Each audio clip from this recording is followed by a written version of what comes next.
আল্লাহর হাবিব দু জাহানের বাদশা নবী মুহাম্মদুর রাসূলুল্লাহ সাল্লাল্লাহু আলাইহি ওয়াসাল্লাম একদিন দাঁড়িয়ে আছেন হুজুরে পাকের ঘরের পাশে। একজন ইহুদি দৌড়ে আসলো আমার নবীকে পরীক্ষা করার জন্য। মনের মধ্যে ছিল দুষ্টামি। ওই লোকটা আইসা মুহাম্মদ, আমি আজকে তোমার মেহমান হইলাম, তুমি আমার মেহমান বানাও।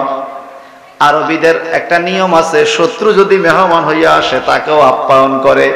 খুব মেহমানদারি করতে এরা খুব পছন্দ করে। আরব দেশের মানুষ অনেক মেহমানদারি করে ওরা। আল্লাহর হাবিব বলল, ঠিক আছে তুমি আমার মেহমান, তুমি থাকো।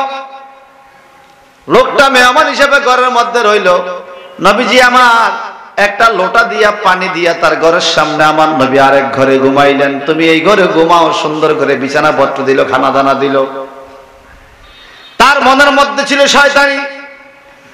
রাত্রিবেলা সে রাসূল পাকের দেওয়া ওই ঘরের মধ্যে পায়খানা প্রস্রাব করে, নোংরা করে, বিছানপত্র কর্দমাক্ত করে। সে রাত্র শেষ হওয়ার পূর্বে সকালের আগেই সে চলে গেছে। নাউজুবিল্লাহ করে। ভালো করছে না খারাপ করছে? আরো জোরে কোন। সকালবেলা নবী আমার আসলেন, আইসে দেখে লোকটা ঘরে নাই। ভিতরে ঢুকে দেখে ময়লা, দুর্গন্ধ, পায়খানা প্রস্রাব ঘরে। আমার নবী মনে মনে ভাবছে, হায় হায় হায় হায় হায়, আমি কি করলাম, বড় আফসোস, বড় খারাপ লাগে, আমি কি করলাম। এই লোকটার মনে হয় রাত্রে পেট ব্যথা হয়েছে, পায়খানা হয়েছে, তার পেটে মনে হয় সমস্যা হয়েছে। লোকটা মনে হয় কোন দিকে পায়খানা যাইতে হবে বুঝে নাই, গড় কর্দমাক্ত করছে, হয়তো লজ্জা পাবে, এই জন্য সকালের আগে চলে গেছে। সুবহানাল্লাহ। ওই কার মন্তব্য কেমন চিন্তা করেন?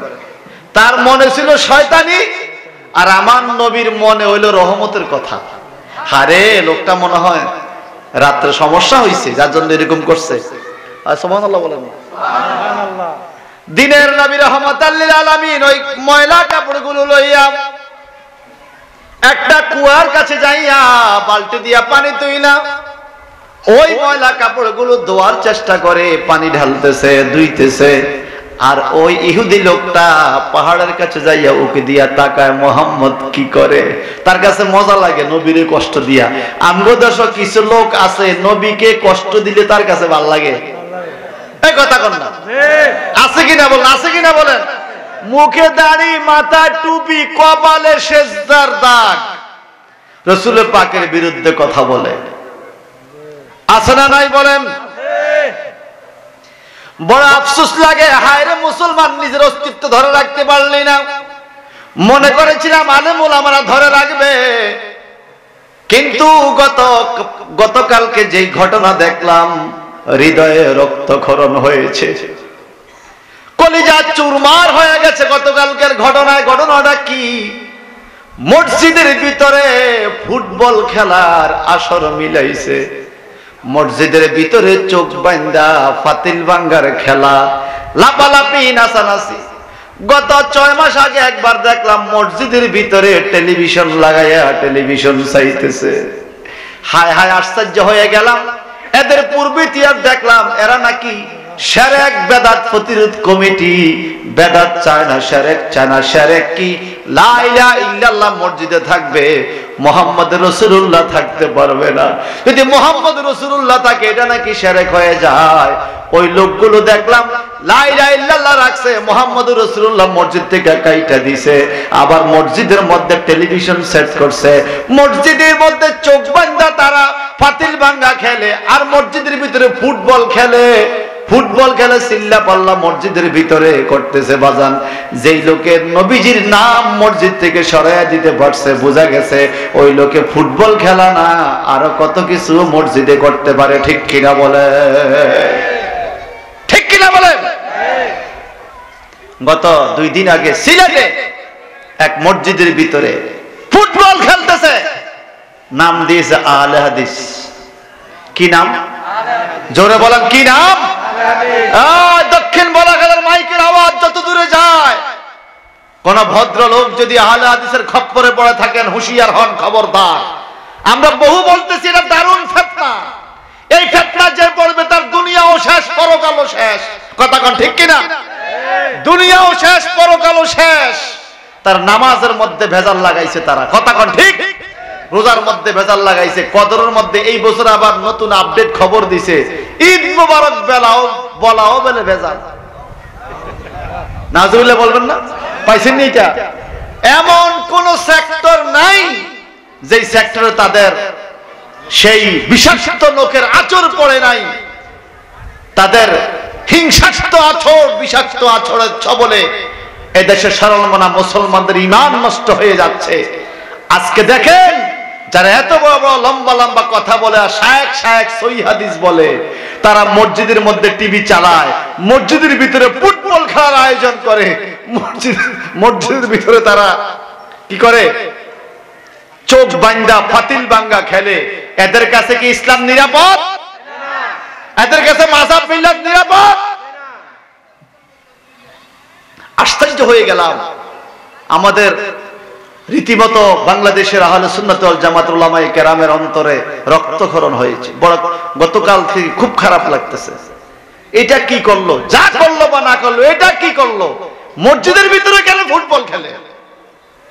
মসজিদে কেন চোখ বান্দা পাতিল ভাঙ্গার আসর বানাইলো? চিল্লা পাল্লা লাফালাফি মসজিদের ভিতরে, ড্যান্স নাচ মসজিদের ভিতরে, চিৎকার দিক নাউজুবিল্লাহ। এই জন্য বর্তমান সরকারের কাছে অনুরোধ করব, আমাদের বাংলাদেশ আহলে সুন্নাত ওয়াল জামাতের পক্ষ থেকে অনুরোধ করব, হানাফি মাযহাব এর পক্ষ থেকে অনুরোধ করব, এই লামাযহাবী এই আহলে হাদিস শায়েখ নামের শয়তানদের লাগাম টেনে ধরুন। তাহলে তারা বাংলাদেশে কখন আবার কোন বিপর্যয় ঘটিয়ে ফেলে এটা বলা মুশকিল। যারা মসজিদের ভিতরে ফুটবল খেলে মসজিদকে অবমাননা করেছে, সরকার বাহাদুর এদেরকে বিচারের আওতায় আনার দরকার আছে কিনা বলেন? জোরে বলেন, আছে কিনা বলেন? বাংলাদেশ বর্তমান সরকার বাংলাদেশে একটা নজিরবিহীন কাজ করেছে, সেটা হলো 560টার উপরে মডেল মসজিদ নির্মাণ করেছে, যেটা বিগত বছরে কোন সরকার বাংলাদেশে করে নাই। অন্যান্য সেক্টরে হয়তো করেছে, কিন্তু মসজিদ 560টা মডেল মসজিদ, প্রতিটা থানায় একটা একটা সুন্দর মসজিদ মানুষের জন্য করে দিয়েছে। এই মসজিদগুলোতে যদি আহলে হাদিস ঢুকে ফুটবল খেলে, তাহলে সরকারেরও বদনাম হবে। এ কথা বলেন ঠিক কিনা? এজন্য আমাদের হক মুসলমানের দাবি, অনতি বিলম্বে বাংলাদেশ থেকে এই আহলে হাদিসদেরকে নিষিদ্ধ ঘোষণা করা হোক। আপনারা রাজি আছেন? এদেরকে নিষিদ্ধ ঘোষণা করা হোক, এদের লাগাম টেনে ধরুন। এরা মানুষের ঈমান আকীদা নষ্ট করছে, মানুষের মধ্যে গ্যাঞ্জাম লাগাইয়া দিছে। কত সুন্দর নামাজ পড়তাম আমরা আগে, কোনো ভেজাল নাই, ঠিক কি না? এখন একজনে এইভাবে ধরে, একজনে সেগাইয়া ঘাড়ায়, একজনে সিমাইয়া ঘাড়ায়। হারে কি আশ্চর্য! নাউজুবিল্লাহ বলেন। স্বয়ং কাবাগরের ইমামকে দেখেছি নাভির নিচে হাত বেঁধে নামাজ পড়ে, মারহাবা কর। আর এরা উল্টা পাল্টা কথাবার্তা বলে মানুষের ঈমান আকীদা নষ্ট করছে। যাই হোক, আল্লাহ পাক রব্বুল ইজ্জাত হেদায়েতের মালিক আল্লাহ যেন আমাদেরকে সঠিক রাস্তায় থাকার তৌফিক দান করে। জোরে কোন আমিন। আর জোরে বলেন আমিন। আমাদের নবী রহমাতুল লিল আলামিন, রহমাতুল লিল আলামিন। ভাই সাহেব আমার, তিরমিজি শরীফ আবওয়াবে মানাকিব 202 পৃষ্ঠায় রাসূলুল্লাহ সাল্লাল্লাহু আলাইহি সাল্লামের একখান হাদিস আমি আপনাদের সামনে উপস্থাপন করব। আগে একটু বলতে হবে, আমার নবী কেমন ছিলেন, এটা কি আপনারা শুনতে চান? এ কথা কয় না, শুনতে চান? নবী আমার কুয়ার পাড়ে যাইয়া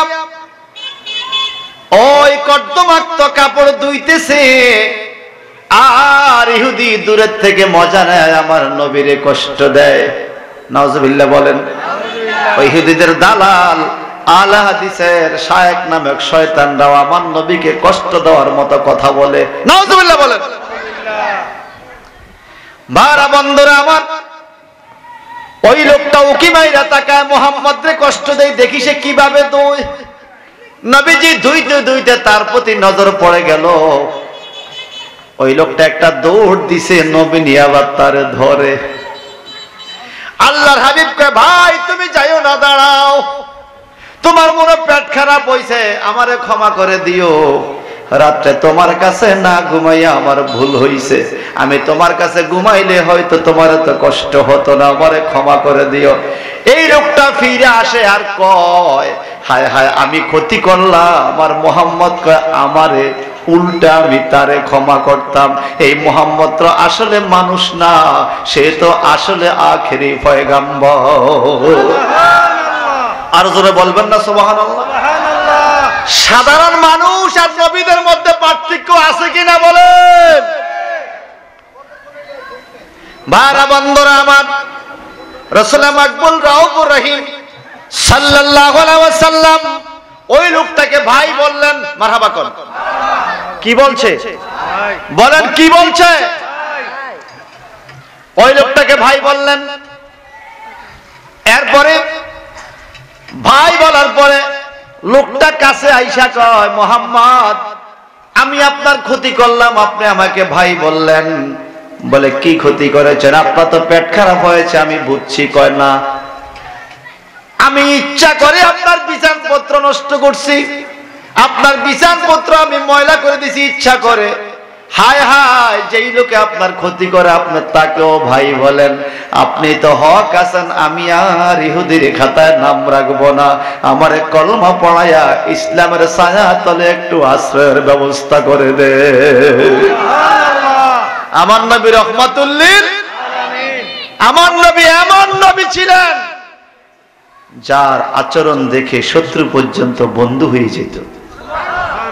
وعن جابر بن عبد الله رضي الله تعالى عنه قال قلت يا رسول الله بأبي أنت وأمي أخبرني عن أول شيء خلقه الله تعالى قبل أشياء قال يا جابر إن الله تعالى قد خلق قبل أشياء نور نبيك من نوره فجعل ذلك النور يدور بالقدرة حيث شاء الله تعالى ولم يكن في ذلك الوقت لوح ولا كلام ولا جنة ولا نار رواه عبد الرزاق। জবানটা বড় করে কোন মারহাবা।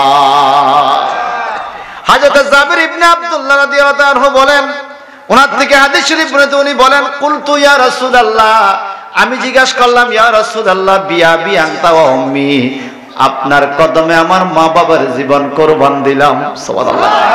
সাহাবায়ে কেরাম যখনই রাসূলের সাথে কোনো কথা বলতেন, মা বাবার জীবন কোরবান দেওয়া এটা আগে বলতেন। স্বয়ং আবু বকর সিদ্দিক রাদিয়াল্লাহু আনহু পর্যন্ত আমার নবীর কাছে বলতেন, হুজুর আপনার কদমে আমার মা বাবার জীবন কোরবান।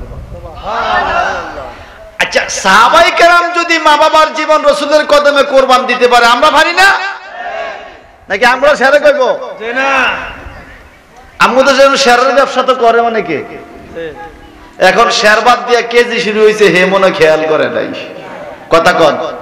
এখন আবার কেজি বাদ দিয়া শুরু হয়েছে স্কেল, পয়েন্ট। কথা ঠিক কিনা কন? ভাই সাহেব বন্ধুরা আমার, হযরত জাবির ইবনে আব্দুল্লাহ বলেন, ইয়া রাসূলুল্লাহ বিআবি আনতা ওয়া উম্মি আখবিরনি আন আউওয়ালা শাইইন খালাকাল্লাহু তাআলা ক্বাবলা আশিয়া।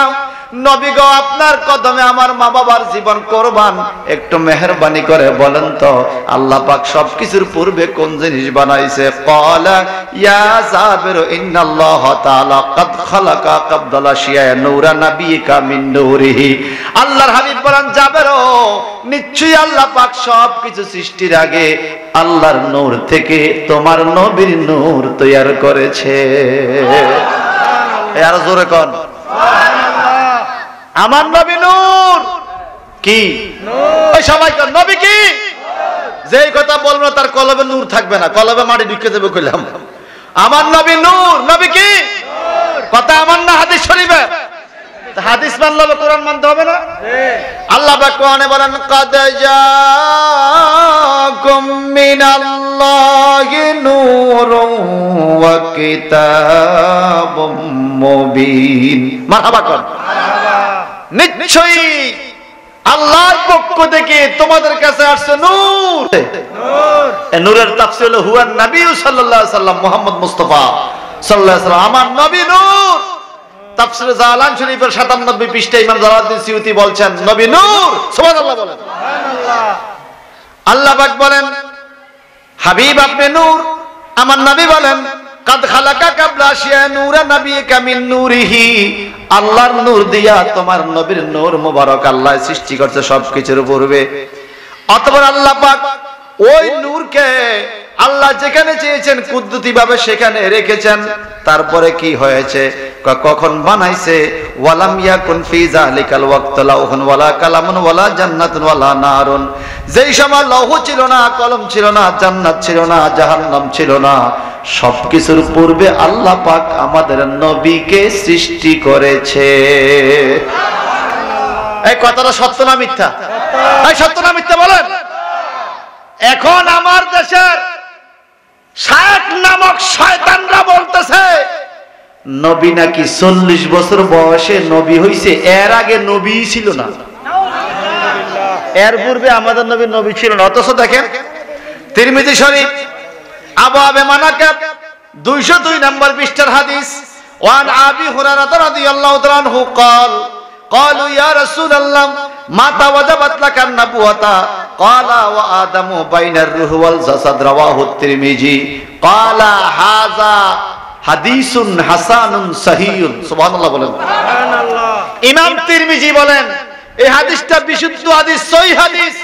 জালিল কদর সাহাবী রাবি কৌল শিরামানি হযরত আবু হুরায়রা রাদিয়াল্লাহু তাআলা আনহু থেকে বর্ণিত, তিনি বলেন ক্বালু ইয়া রাসূলুল্লাহ, ক্বালু সকল সাহাবীরা জিজ্ঞাসা করলো ইয়া রাসূলুল্লাহ, হে আল্লাহর রাসূল আপনার কাছে আমি জানতে চাই। কি জানতে চাও?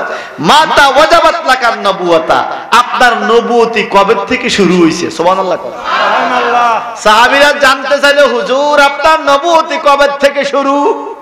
ক্বালা ওয়া আদামু বাইনার রূহ ওয়াল জাসাদ, আমার নবীজি বলেন আদম নবীর শরীর আলাদা, রূহ আলাদা, এখনো আদম নবীর রূহ শরীরে দেওয়া হয় নাই, তখনও আমি সেখানে নবী হিসাবে ছিলাম। সুবহানাল্লাহ।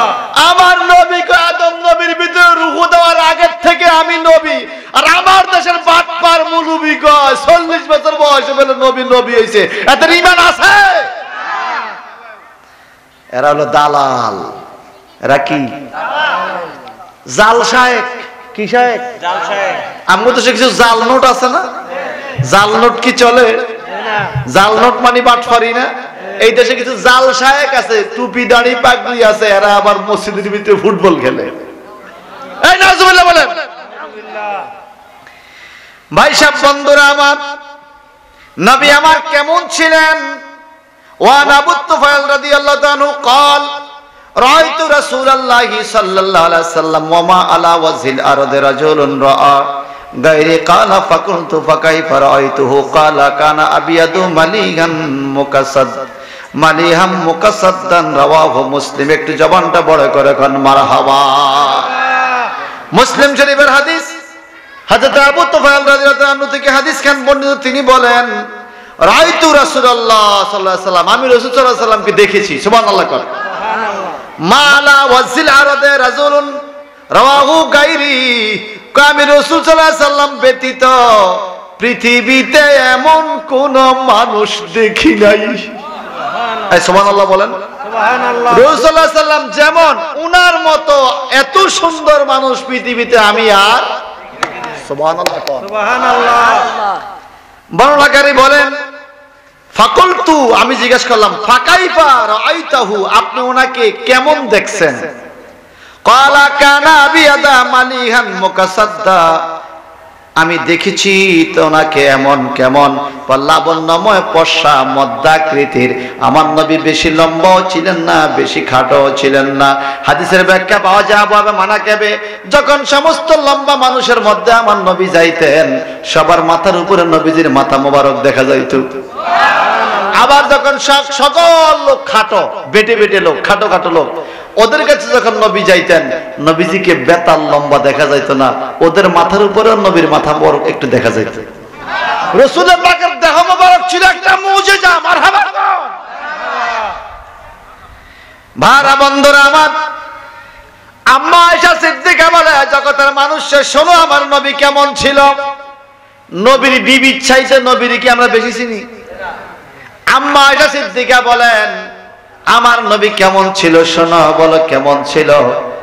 বলে নবীজি কাছে যেমন দেখতেন দূরেও তেমন দেখতেন। জোরে কন্যা সুবহানাল্লাহ।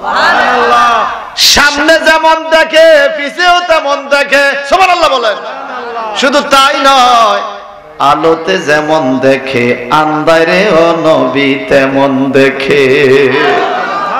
সেই নবীর উম্মত হতে পারে আমরা খুশি কিনা বলেন? আরো জোরাবান খুশি কিনা বলেন?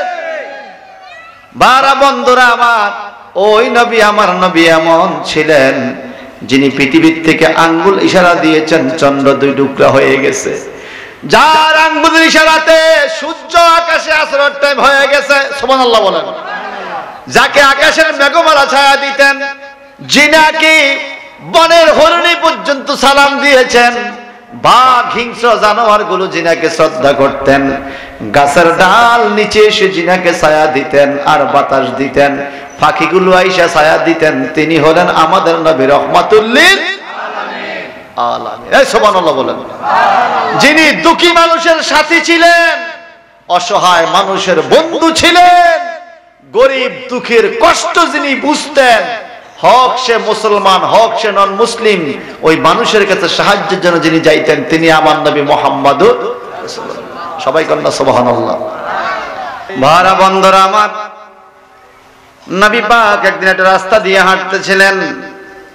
এমন সময় একজন বৃদ্ধা মহিলা, আমার নবী কেমন ছিলেন, মারহাবা কর। নবীর থেকে আমাদের আদর্শ শিখতে হবে। লাকাদ কানা লাকুম ফি রাসূলিল্লাহি উসওয়াতুন হাসানাহ।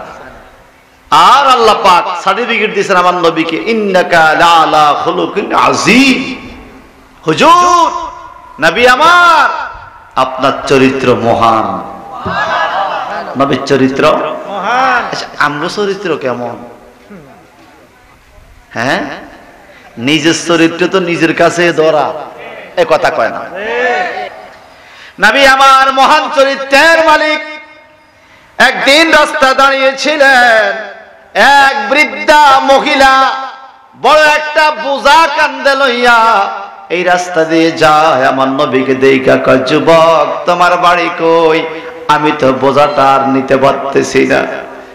আমার নবী বলেন, আমার বাড়ি দিয়ে আপনি কি করবেন? বলেন আপনি বোঝা নিয়ে কোথায় যাচ্ছেন? বলে এই এলাকার মধ্যে মুহাম্মদ নামক এক নবী নাকি আগমন করছে। নবীর সাথে কইতেছে। এই বুড়ি কখনো আর নবীকে দেখে নাই।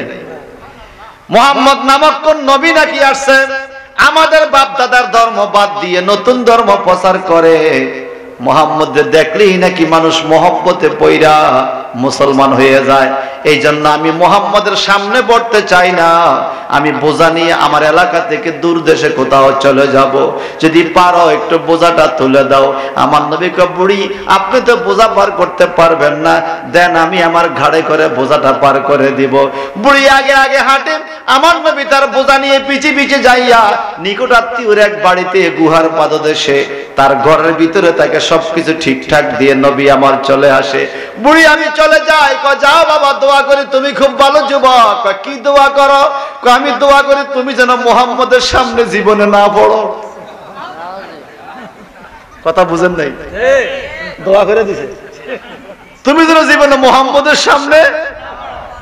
এখন মুহাম্মদ সাল্লাল্লাহু আলাইহি ওয়াসাল্লাম কয়, আচ্ছা আপনি কেন এই কথা বলেন? মুহাম্মদ আপনার কি ক্ষতি করছে? আরে সে নতুন এক ধর্ম আনছে, তারে দেখলেই মানুষ মুসলমান হয়ে যায়। এখন এলাকার মধ্যে আমি থাকবো না, যদি তার সামনে পড়ি তো তোমারও দোয়া করে তুমি যেন মুহাম্মদের সামনে না পড়ো। বুড়ি আপনি কখনো মুহাম্মদকে দেখছেন? কয় না দেখি নাই তো। বলে আচ্ছা যেই লোকটা আপনার বোঝাটা পার করে দিলাম, আপনার আমাকে কেমন লাগে? আরে তুমি তো খুব ভালো মানুষ, তুমি খুব ভালো মানুষ, তোমার তুলনা হয় না। বুড়ি আমি মুহাম্মদ। আল্লাহু আকবার কর। এই বুড়ি দাঁড়িয়ে গেছে, তাই নাকি? আমি শুনলাম কি আর বাস্তবে কি? মারহাবা বলেন। তুমি যদি মুহাম্মদ হয়ে থাকো, তোমার মতো মানুষ হতে পারে না। এত বড় বোঝা তুমি পার করছো, তুমি অন্তত মানুষের ক্ষতি করবা না, উপকার ছাড়া। আমারে কলমা পড়ায় মুসলমান বানাও। সুবহানাল্লাহ। আর জোরে বলবেন না সুবহানাল্লাহ। এই ছিল আমার নবীর আদর্শ। আর আমরা এখন মুসলমানের পিছে লাগিয়ে দেই কিলাকিলি, মারামারি। কথা কোন ঠিক কিনা বলে? ভাই সাহেব, বন্ধুরা আমার, আল্লাহর হাবিব এমন ছিলেন, নবী আমার রাহমাতুল লিল আলামিন ছিলেন। একদিন নবীজি ঘরের মধ্যে আয়েশা দেখে ওনার স্ত্রী আয়েশা সিদ্দিকা রাদিয়াল্লাহু তাআলা আনহা ঘুমায়। সুবহানাল্লাহ বলেন। যে বিষয় আমাকে বলার জন্য অনুরোধ করেছেন ওটার সাথে একটু যোগ লাগাই। ঘুমায়, আমার নবীজি দেখলেন আম্মা আয়েশা সিদ্দিকার মাথার চুলগুলো খোলা, পিছন দিয়ে চুলগুলো দিয়া রাখছে শুকানোর জন্য। ঘরের মধ্যে তো মহিলারা চুল ছাইরাও ঘুমায়, ঠিক কিনা? এই জন্য কারো ঘরে ঢুকার টাইমে কথা বলে ঢুকতে হবে। নবীজি বলছেন সালাম দিয়ে ঢুকবা, কোরআনে আছে তুমি সালাম দিয়ে ঘরে ঢুকবা, 3 বার সালাম দিবা। আপনারা আপনাদের পরিবারকে সালাম দেন? হ্যাঁ, সবাই এই কথা বলে না, মনে মনে ভাবতেছে অনেকে রুজি করি আমি, আমি সালাম দিতাম। সালাম তো দিবেন ভাই, সালাম মানে দোয়া। আপনি কি আপনার ফ্যামিলিকে দোয়া করবেন না? আসসালামু আলাইকুম ওয়া রাহমাতুল্লাহ অর্থ কি? আপনার উপরে শান্তি এবং রহমত নাজিল হোক আল্লাহর পক্ষ থেকে। তা আপনার জন্য আমি রাস্তা দোয়া করতে পারলাম, আমার বিবির জন্য করতে পারবো না? এই জন্য পরিবারকে সালাম দিবেন, বিবির সালাম দিবেন, বাচ্চাদেরকে সালাম দিবেন, নাতির সালাম দিবেন, ছোট বড় যে যাকে পারেন সালাম দিবেন। আবার এইভাবে দেওয়া যাবে না, একজন মানুষ পায়খানা ঘরে বসে আছে, প্রস্রাবে ঘরে আছে, আপনি সালাম দিবেন।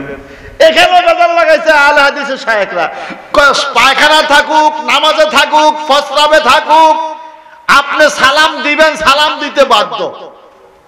চিন্তা করছেন কত বড় খারাপ? এটা লোকে ভাষা পড়তে বসে আপনি বলে সালাম দিবেন। এর আরেকটা কি কিছু জানেন? বলে গরুর 1 বালতি গরুর প্রস্রাবের পানি নিবেন, গরুর প্রস্রাবে 1 বালতি নিয়ে আপনার চাদরটা ভিজিয়ে দিবেন, এই চাদর গা দিয়ে নামাজ পড়লে নামাজ হবে। নাজবিল্লাহ বলবেন না? এই আলে হাদিসের সাহেব কথাই বলে, এরা কি আলে হাদিস নি? শয়তান, শয়তান, শয়তান এরা। আবার গত কিছুদিন আগে শুনলাম একজন বলছে যেই সকল প্রাণীর গোশত খাওয়া হারাম সেই সকল প্রাণীর পায়খানা প্রস্রাব পাক। তো গরুর গোশত খাওয়া কি হালাল ননি? যেই সকল প্রাণীর গোশত খাওয়া হালাল জায়েজ, এই সকল প্রাণীর পায়খানা প্রস্রাব পাক, সেটা বলে দিছে। তো গরু ছাগলের গোশত খাওয়া হালাল ননি? কথা কয় না? তো গরুর পায়খানা প্রস্রাব পাক। নাউজুবিল্লাহ কয়। আর এটা তো হিন্দুরা কয়, তুই কইলি কিনলে? কথা বুঝেন না? পাক, হ্যাঁ পাক হয়ে দিছে। আবার কাছে চাদর ভিজে, এটা চাদর গায়ে দিন নামাজ নাম, এটা যে আমাদের ক্ষতি করতেছে আমরা বুঝিনি, বুঝি না? কিছু লোক বুঝে না রে ভাই। আপনার ভাতিজা ছেলে ঢাকা ঢুকে যাইয়া হেদের ফাল্লা পরে আউলে হয়ে গেছে, মাথা ছিল মগজ, এটা বার করে দিছে গরুর গোবর ঢুকাই, এখন যা কয় সব উল্টা পাল্টা কথা কন, ঠিক কিনা বলেন? অন্তত গরুর প্রস্রাব কি ফাঁক? গরুর পায়খানা ফাঁক? আমার মনে চায় যদি আপনারা সুযোগ পান আপনারা এটা কইরেন, আমি পাইলে আমিও করব। তুমি যেহেতু কইছো গরু ছাগলের পায়খানা প্রস্রাব ফাঁক, তো তুমি আইলে আমি আমার গরুর থেকে 1 গ্লাস প্রস্রাব তোমারে খাইতে দিমু শরবত হিসাবে, আর 1টা প্লেট গোবর দিমু তোমারে খাইতে। ফাঁক না? তুমি তো কইছো ফাঁক। যদি খাও বুঝবো তোমার ফতুয়ার কাজে মিল আছে, যদি না খাও জুতার বাড়ি 2 গালে। এই কথা কোন ঠিক কিনা? মানুষের ঈমান আকীদা কেমনে নষ্ট করে শয়তান হলো। নাউজুবিল্লাহ বলেন। আম্মা আয়েশা সিদ্দিকা ঘুমায়, নবীজি দেখতেছে চুলগুলো পিছনে খোলা। আমার নবীজি সালাম দিয়ে ঢুকলেন, স্ত্রীর চুলগুলো ধরে নাকের মধ্যে নিয়ে স্ত্রীর চুলের ঘ্রাণ নিলেন, চুলের মধ্যে চুমু খাইলেন। আমার নবী বলেন আয়েশা গো, তোমার চুলগুলো বড়ই সুন্দর, এই জন্য চুলের মাথায় চুমু খাইলাম, চুলের খুশবু নিলাম, চুলের ঘ্রাণ নিলাম। সুবহানাল্লাহ বলেন। এখান থেকে শিক্ষণীয় বিষয় কি? এই মহিলাটা পরনারী ছিল, যখন আপনার সাথে তার সংসারে আবদ্ধ হয়েছেন, বিবাহ শাদী হয়ে গেছে, এখন আপনার সবচাইতে আপন কিন্তু সংসারে সে, আপনি তাকে কাছে ডাকতে হবে, আপনি তাকে মহব্বতের নজরে দেখতে হবে। কথা বলেন ঠিক কিনা? আল্লাহর হাবিব মুহাম্মদ রাসূলুল্লাহ সাল্লাল্লাহু আলাইহি ওয়াসাল্লাম ছাগলের হাড্ডি সিবাইয়া খাইয়া দস্তরখানা রাখছে। নবীজির বিবি আয়েশা সিদ্দিকা হাড্ডি খাইয়া সিবাইয়া দস্তরখানা রাখছে। আমার নবী সিবানো হাড়গুলো নিয়ে মুখে দিয়ে খায়।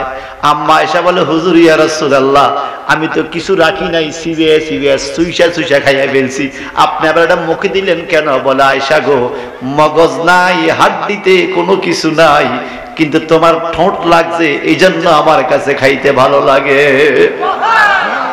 জোরে কইবেন না সুবহানাল্লাহ? স্বামী স্ত্রী এক প্লেটে খাইলে বরকত হয়, মহব্বত হয়, ভালোবাসা বাড়ে। মাঝে মাঝে একজন আরেকজনকে দুই এক লোকমা খাওয়া দিবেন, মহব্বত বাড়বে, ভালোবাসা বাড়বে। আমরা ঘরের মধ্যে রাসূল পাকের এই সুন্নাত গুলো করতে পারি নাই বলেই আমাদের স্ত্রীরা অন্যদিকে পুরুষেরা আরেকজনের বউরে খাওয়াই দেয়, নিজের বউরে খাওয়াইতে সময় হয় না। কথা কোন ঠিক কিনা বলেন? আরেকজনের বিবির ঘুরতে যায়, খাওয়া দেয়, আয় তোমারে ভালোবাসি, ও ভালোবাসা রে ফিডার লগে কবরে। কথা কোন ঠিক কিনা বলেন? আরেকজনের বিবিরে খাওয়াই দেয়, নিজের বিবিরে খাওয়াই দিয়ে দেয়, কত মহব্বত। এই কথা ঠিক কিনা বলেন? আবার আরেকজনের স্বামীকে খাওয়াই দেয়, এরকম কিছু মহিলা নাই রে, নাই নাই নাই। আমি বলি এদেরকে নাম দিছি নাগর। কি নাম দিছি? নাগর। নাগরে ফোন দিলে আধা ঘন্টা ফোন ছাড়ে না। স্বামীর সাথে 5 মিনিট কথা কইতে বিরক্ত লাগে, মাথা গরম হয়ে যায়, এখন রাহি, এই কাম এই কাম, সংসারের ঝামেলা। ওই বেচারা কত কষ্ট করে বিদেশে বইরেছে। কথা কোন ঠিক কিনা? কত কষ্ট করে টাকা পয়সা পাঠায়, আর তুমি নাগরের সাথে কথা কও আধা ঘন্টা 1 ঘন্টা, স্বামীর সাথে 5 মিনিট কথা বলতে পারো না। তোমার উপরে রহমত কিভাবে আসবে? নাউজুবিল্লাহ বলেন। স্বামী স্ত্রীর মহব্বত নিয়ে দুই একটা হাদিস কি শোনাবো? ওয়ান আবি হুরায়রা রাদিয়াল্লাহু তাআলা আনহু قال قال رسول الله صلى الله عليه وسلم أكمل المؤمنين إيمانا أحسنهم خلقا وخياركم خياركم لنسائهم رواه الترمذي। একটু জবানটা বড় করে কোন আল্লাহু আকবার। হযরত আবু হুরায়রা রাদিয়াল্লাহু তাআলা আনহু থেকে হাদিস শরীফ বর্ণিত, তিনি বলেন, মুমিনদের মাঝে ঈমানের দিক দিয়ে পরিপূর্ণ হলো যার চরিত্র সুন্দর, তার ঈমান পরিপূর্ণ। সুবহানাল্লাহ বলেন। এই পরের বিবির লগে মোবাইলে কথা কইলে কি চরিত্র সুন্দর হয়নি? আল্লাহ একটু কথা কন, চরিত্র সুন্দর হয়নি? আচ্ছা, গ্রামে শহরে এই বেজাল দিও না আসেনি? আসেনি? কার হাজার হাজার সংসার ধ্বংস হয়ে যাচ্ছে মোবাইলে আলাপ করে। গত পরশুদিন দেখলাম ফেসবুকে মহিলারে বিয়ে করতে হয়েছে। এটা দেখছেন নাকি? কথা বুঝেন নাই? মহিলা সাইজা মহিলা কথা বলছে মোবাইলে, ফোনে। এখন সে খুলনা গেছে, ওই মহিলারে বিয়ে করব, তারে বিয়া ছাড়া সে আইতো না, মহিলারে বিয়ে করতে গেছে।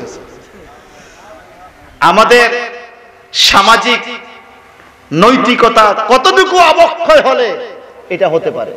নাউজুবিল্লাহ বলেন। আরো জোরে বলবেন না নাউজুবিল্লাহ?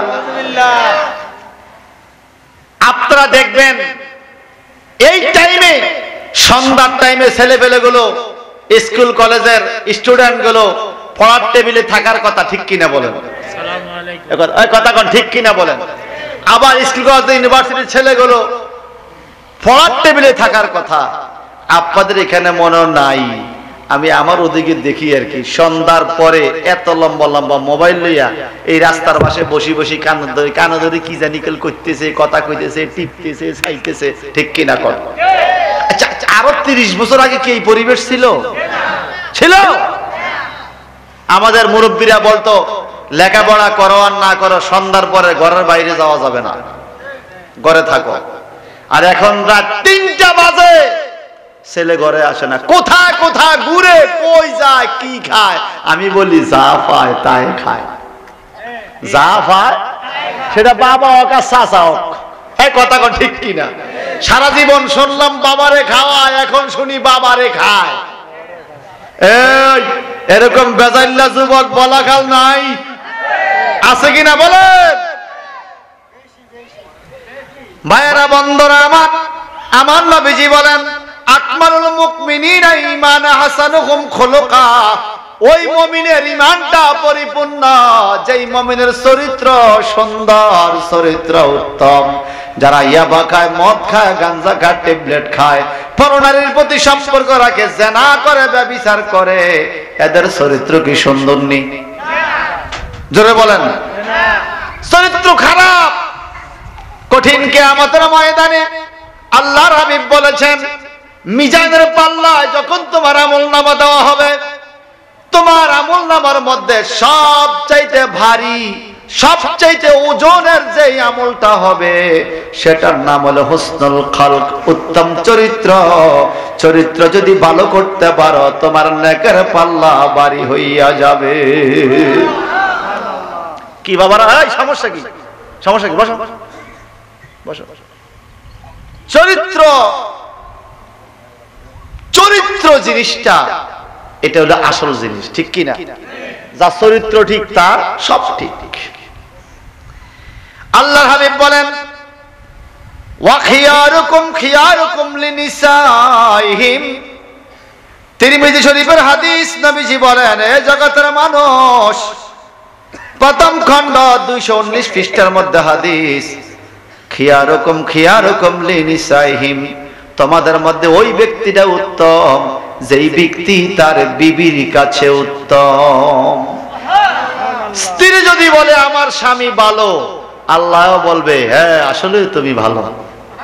আর স্ত্রী যদি কয় আমার স্বামী ভালো না, আল্লাহ বলবে তুমি। সত্য করে বলেন তো, আমরা যারা বিবাহ শাদী করছি আমাদের স্ত্রী কেমন আমরা বুঝিনি, কথা বলেন। আবার আমরা কেমন আমাদের স্ত্রী বুঝে। উপরে তো দেখতে ফিটফাট, খুব ভালো মানুষ, প্রত্যেকের স্ত্রী জানে তার স্বামীটা কেমন। একটা ছোট্ট উদাহরণ দিচ্ছি, আমার নবীজি বলেছেন খিয়ারুকুম খিয়ারুকুম লিনিসাইহিম। তোমাদের মধ্যে ওই ব্যক্তি উত্তম যেই ব্যক্তি তার বিবির কাছে ভালো। বলাখাদের মা বোনরা ভালো করে শোনেন গো। ওমর ইবনুল খাত্তাব রাদিয়াল্লাহু তাআলা ওনার খেলাফতের আমলে সারা পৃথিবীর, অর্ধেক পৃথিবীর শাসন যিনি করেছেন সে আমিরুল মুমিনিন ওমর ইবনুল খাত্তাব রাদিয়াল্লাহু তাআলা। একদিন খেতে বসছেন স্ত্রী সহ। স্ত্রী এক প্লেটে খায়, স্বামী আরেক প্লেটে খাবে। এমন সময় ওমর ইবনুল খাত্তাব রাদিয়াল্লাহু তাআলা নিজে প্লেটটা হাতে নিয়ে ঘর থেকে বেরিয়ে গেলেন।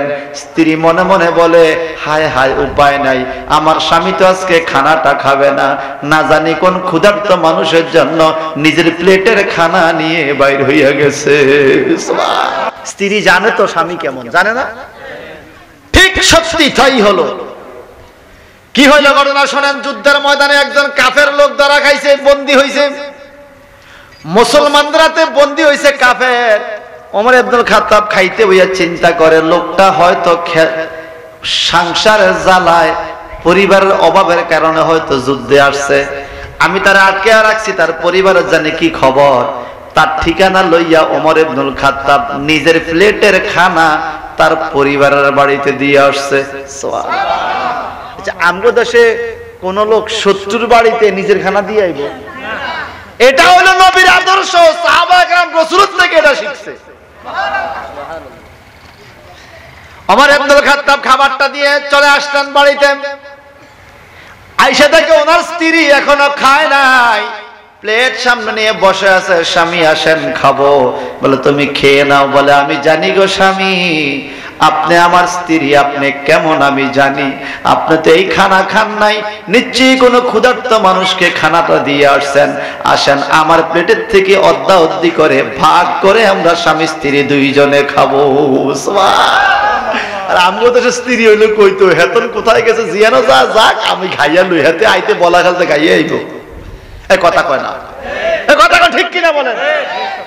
অনেক মহিলা আছে সন্ধ্যায় খাইয়া দেয়া ঢেক উৎকিরা স্বামীর ওকে আপনি বাজারতেন খাইয়াইন, খানা শেষ। আছে কিনা? নাই কে? নাই নাই নাই।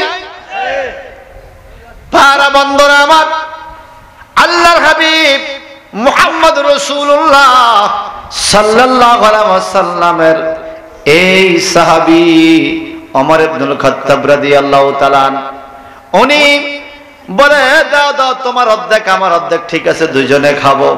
যখন প্লেটটা নিয়ে ভাগাভাগি করলেন, একজনের খানা দুইজনে ভাগ করলেন। এখন আবার তিনি প্লেটের এই খাবারগুলো নিয়ে দাঁড়িয়ে গেলেন। স্ত্রী বলে, আবার কি হলো? বলে, তুমি খাও, আমি একটু বাইরের থেকে আসি। ওমর ইবনুল খাত্তাবের মনের মধ্যে চিন্তা হলো, যে লোকটাকে বন্দি করেছি তার বাড়িতে খানা দিয়ে আসছি, বন্দি লোকটা জানি জেলখানায় খাবার খাইছে, নিজের প্লেটের খানা দিয়ে আসছে বাড়িতে, স্ত্রীর প্লেটের খানা নিয়ে রওনা হয়ে গেছে জেলখানায়। এই হলো নবীর সাহাবীর আদর্শ। ওই লোকটা তো মুসলমান নয়, সে কাফের, বিধর্মী, তার জন্য এত মায়া। কারণ কি জানেন? সে একটা মানুষ। সে কি? সে কি? ইসলাম এভাবে বিধর্মীদেরকে মূল্যায়ন করেছে। আর বিধর্মীরা মুসলমানদের উপর কিভাবে চড়াও হচ্ছে, সরকার একটু সেদিকে নজর দেওয়া দরকার। ভাইরা বন্ধুরা আমার, ওমর ইবনুল খাত্তাব জেলখানায় চলে গেলেন। খানাটুকু লইয়া ওই লোকটাকে বলে, ভাই তুমি একটু বসো, হাত তো বাঁধন, তোমার হাত বান্ধা খাইতে পারবে না, আমি ওমর তোমারে খাওয়াইয়া দিব।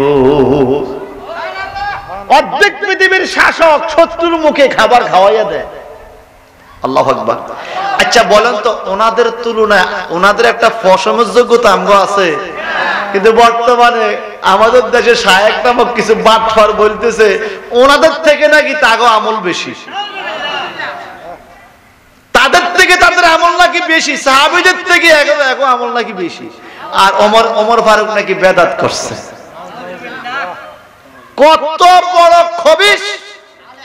আমার নবীর পিছে নামাজ পড়ে বলে বেদাত করছে, আর তোরা 1450 বছর পরে খুব দাঁত লাগাইতে আসছিস মানুষের। দেখলাম তো ফুটবল খেলছিস মসজিদে, তো তোর যে ঈমান নাই এটা বোঝা গেছে, ঠিক কি না বলেন?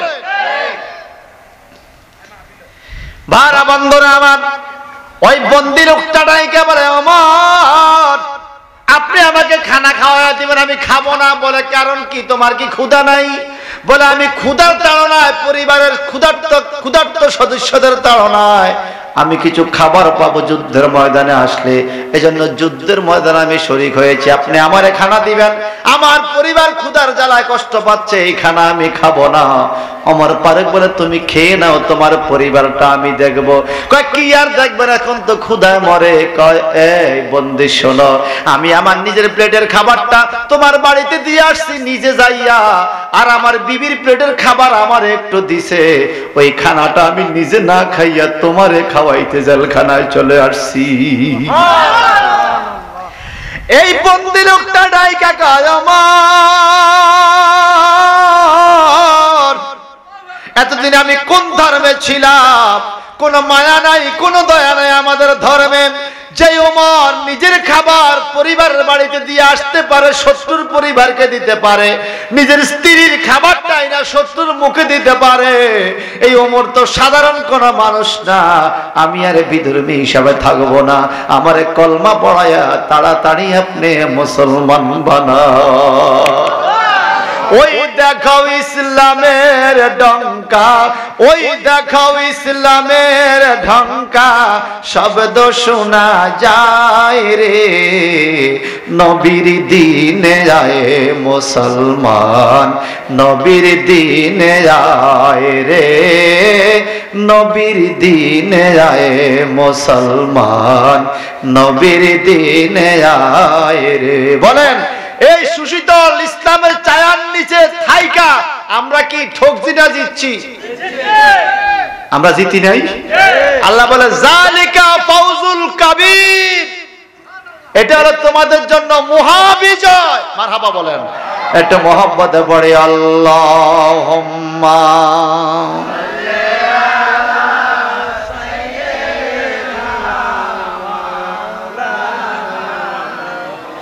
ওয়ালা আলি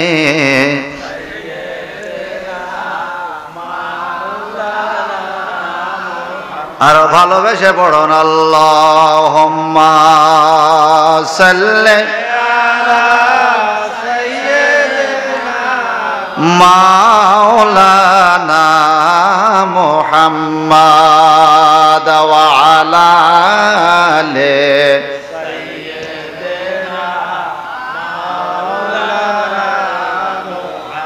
বাড়ি গাড়ি সুন্দর নারী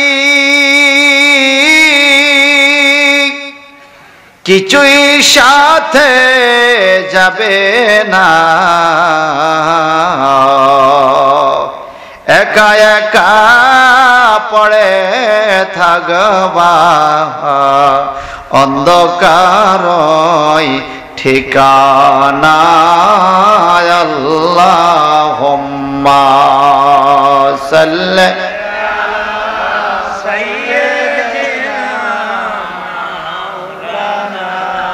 মুহাম্মাদ ওয়া আলা আলিহি।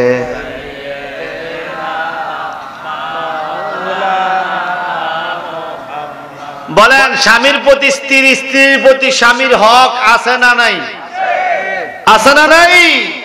শোনেন, স্ত্রীদের অধিকার স্বামীর প্রতি, স্বামীদের অধিকার স্ত্রীর প্রতি।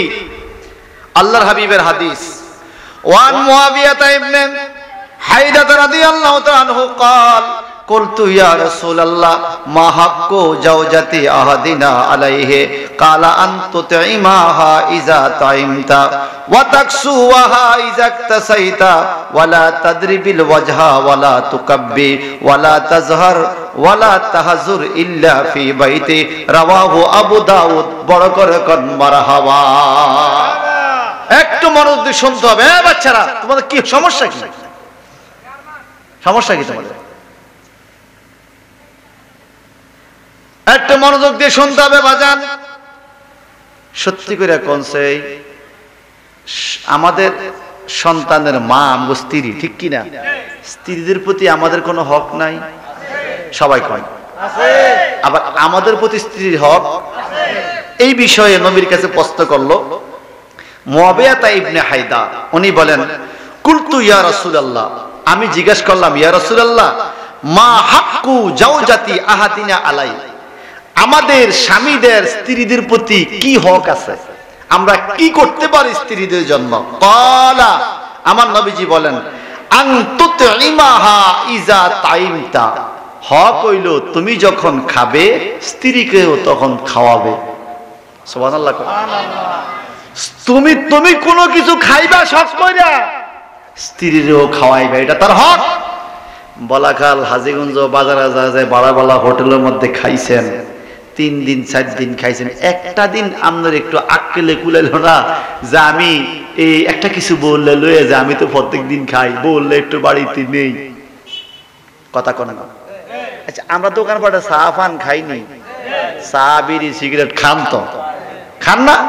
যদি আমরা কোন আমি বিড়ি খাই আর বউর বিড়ি খাওয়াই, এটা হইব? এখানে যেটা সে পছন্দ করে। আপনি যদি একদিন দোকান থেকে আসার টাইমে একটা প্যাকেট বিস্কিট আনেন, আমি খাইছি দোকানে, তোমার লেখা লই আইছি, খুশি হইতো না? কথা কয় না? সারাদিন সংসারে কাম করে গ্রামের যেই কষ্ট পাইছে, আপনার ছোট্ট 10 টাকা দামের বিস্কিটটা পাইয়া তার সব কষ্ট, আমার স্বামী খাইছে আমার লাই লই আইছে, এটা তো আন্তরিকতা, ঠিক কিনা? আপনি প্রত্যেকদিন দোকানে যায় খান। অনেক মানুষকে দেখি সকালবেলা দোকানে যায় পরোটা ভাজি দিয়ে নাস্তা করে, করেনি? আপনার বউ যে ঘরের মধ্যে না খাই আপনি ফাটাইতে পারেন না যে তোমার মারে নিয়ে দিয়েও ধরো, এটা করতে পারেন না। আমার নবীজি বলেছেন, আনতুতিমাহা ইজা তাইমতা, যখন তুমি খাবে বিবিকেও খাওয়াবে, এটা হলো অধিকার। আর কি? ওয়াতাকসুহা ইজাকতাসাইতা, ওয়াতাকসুহা ইজাকতাসাইতা, যখন তুমি কাপড় পরিধান করবে তখন স্ত্রীকেও ওই মানের কাপড় দিতে হবে। সুবহানাল্লাহ। তুমি যেই টাইমে নতুন কাপড় কিনবে তোমার স্ত্রীকেও সেই টাইমে নতুন কাপড় দিতে হবে। মারহাবা কোন। এরপরে কি বলা দেখেন, ওয়ালা তাদরিবুল ওয়াজহা, খবরদার স্ত্রীকে মারধর করতে যাইয়া কখনো মহিলাদের চেহারার মধ্যে আঘাত করা যাবে না। মারহাবা কোন। এটা হক। আমরা অনেক সময় স্ত্রীদেরকে শাসন করা লাগে, লাগে কিনা? প্রথম শাসন হবে কথা কম বলবেন,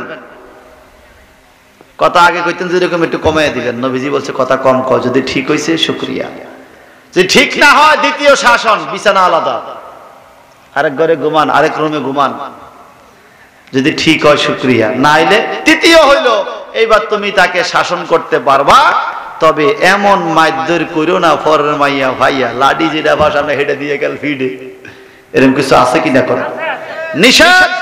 খবরদার মা বোনদেরকে গাল মন্দ করবেন না, ফিডাফিডি করবেন না, কারণ আমার নবীদের মধ্যে যত নবী পৃথিবীতে আসছে কোন নবীরা কখনো বিবিদেরকে গাল মন্দ করে নাই, মারধর করে নাই। মুসা নবীর মেজাজ কত গরম ছিল, আজরাইলকে থাপ্পড় দিয়ে চোখ লাল করে দিছে, কিন্তু জীবনে বউ কিলায় নাই। আর আমি কিসের মেজাজ, আমরা নদী সাঁতার কাটতে হেইবাড়া যাইতে পারি না, হেইবাড়া বউরে ফিডা শুরু করলে আছে কিনা কর নাইনি হুজুর, নাইনি কর আছে। আজকে বলাখাল দক্ষিণ এলাকার মা বোনরা কইব মিয়াজি হুজুরে 500 টাকা বাড়ায় দিন হাদিয়া, আমার যেন ফিডে হুজুরে মনে হোমছে, আমি হয়তো তো মাহফিল আসিল। আল্লাহ তুমি আমাকে হেদায়েত নসিব করো, আমিন বলেন। আমার নবীজি বলেছেন যদি কখনো মারধর করা লাগে, হালকা বাটা দিয়ে একটা থাপড় দেওয়া লাগে যদি, নবীজিকে ওয়ালা তাদরিবাল ওয়াজা, খবরদার চেহারার মধ্যে আঘাত করা যাবে না। রাসূলের হাদিস হলো চেহারা আঘাত করো না, আমরা সম্পূর্ণ বিপরীত। বউরে মারতে গেলে যাত্রা করে কানে গেলে একটা মারে, বেড়ির আগে দেন্দা করে পরে যাওয়া নইব। রাসূল কইছে চেহারা দিস না, আপনি যাত্রা করে গেলে একটা মারছেন, হইলো হইলো হয় নাই। এরপরে কি করতে হবে নবী বলছেন ওয়ালা তুকাব্বিহ ওয়ালা তাহজুর ইল্লা ফিল বাইতে, ওয়ালা তুকাব্বি, কখনো তাদেরকে গালিগালাজ করবে না, গালমন্দ করিও না, ওয়ালা তাহজুর ইল্লা ফি বাইতে, ঘরের ছাড়া ঘরের বাইরে তাদেরকে একা একা ছাড়িয়ে দিও না, ঘরের বাইরে তোমার স্ত্রী যেন একা না যায় সেই ব্যবস্থা তুমি করতে হবে। এবার আপনারা বলেন রোজার মাসে হাজীগঞ্জ বাজার গেছেন? আমি গেছি, আপনারা গেছেন নি? হাত তুললেন না। হাজীগঞ্জ বাজার জান না রোজার মাসে? মহিলা তো ছিল না নাকি? ও আর্মি তাকে ধাক্কা খাইয়া পড়ছে, আপনি পড়ছেন না মহিলা পড়ছে? ওই হায় হায় হায়, উপায় কি, আমি পড়ে গেছি। আচ্ছা বলেন তো, রাসূল বলছে ঘরের বাইরে তুমি তারে একা ছাড়িও না, আর আমরা একাই তো ছেড়ে দিছি। হাজীগঞ্জ বাজারে যত মহিলা অত পুরুষ আছে, কথা কন না আপনাদের এখান থেকে যায় না। আমি আমার কচুয়ার কথা বলতেছি, কচুয়ার থেকে অনেক মহিলা হাজীগঞ্জ আসে।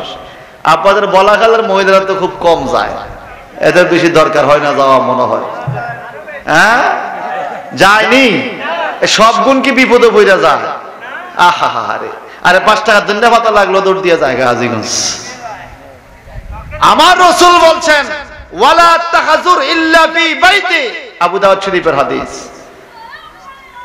ঘরের মধ্যে তুমি তাকে একা ছাড়তে পারো, এর মতো সেরকম সেরকম মতো এরকম, ঘরের বাইরে যখন যাবে তখন তাকে একা ছেড়ে দেওয়া যাবে।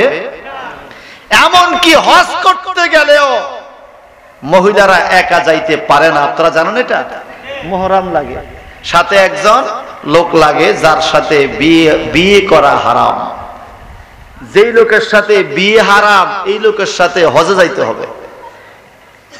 ছেলে, ভাই, মামা, খালু, ফুফা আছে না এরকম, যাদের সাথে বিয়ে হারাম, স্বামী, বাবা, শ্বশুর, এদের সাথে আপনি যাইতে পারেন। স্বামীর সাথে বিয়ে জায়েজ আছে? কথা কয় হ্যাঁ, এখন বলছে যার সাথে বিয়ে হারাম তার সাথে যাইতে বলছে, তো স্বামীর সাথে কি বিয়ে হয়ে গেছে, এখন আর করা যাবে না। বিয়ে তো একবার হয়ে গেছে, আবার স্বামীর লগে আবার বিয়ে দিতে পারবে, এটাও হারাম। বিয়ে আছে আবার বিয়ে দেওয়া কি হারাম, দিতে পারবে না। এই জন্য যাদের সাথে বিয়ে হারাম তাদের সাথে হজে যাবে। এখন যেখানে কাবা শরীফের আঙ্গিনায় পর্যন্ত স্বামী ছাড়া, মুহররম ব্যক্তি ছাড়া যাওয়া মহিলার জন্য নিষেধ, সেখানে হাজীগঞ্জ বাজার কিসের নিরাপত্তা, কোন নিরাপত্তা? আমরা আপনারা ছেড়ে দিচ্ছি। এই জন্যই ভাই আমাদের উপরে এত গজব। আগে বাংলাদেশে 6 ঋতু ছিল, 6 ঋতু, এখন 2 ঋতুই নাই। 2টা মাস ঠিক মতো শীত পড়ে না, পুরা 9 মাস 10 মাস প্রচন্ড গরম। আমাদের এই দেশ কি আরো 20 বছর 25 বছর আগে এরকম ছিল? ছিল না তো। 6 ঋতুর সময়ে 6 রকম পরিবেশ ছিল। এখন 6 ঋতু গেছে, 2 ঋতু গেছে, সব গেছে। কথা কোন ঠিক কিনা? এটা মহব্বতে পড়ে আল্লাহুম্মা নাই তো নাই আজানি মুহাম্মাদ ওয়া আলা আলি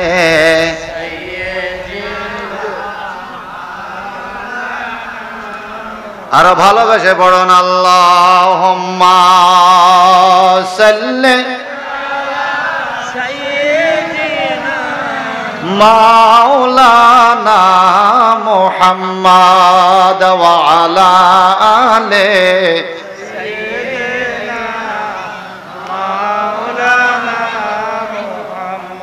কই আসছে? কোথায় আসছে?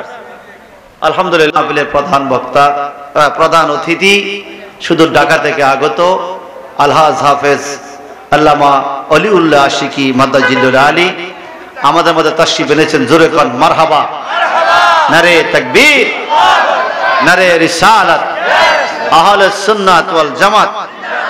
আলহাজ হাফেজ মাওলানা অলিউল্লাহ আশিকি হুজুরের আগমন, হাফেজ মাওলানা অলিউল্লাহ আশিকি হুজুরের আগমন। সকলে কোন মারহাবা, জোরে বলি মারহাবা, নারে তাকবীর, নারে রিসালাত। আল্লাহুম্মা সাল্লি আলা সাইয়্যিদিনা মাওলানা মুহাম্মাদ ওয়া আলা আলি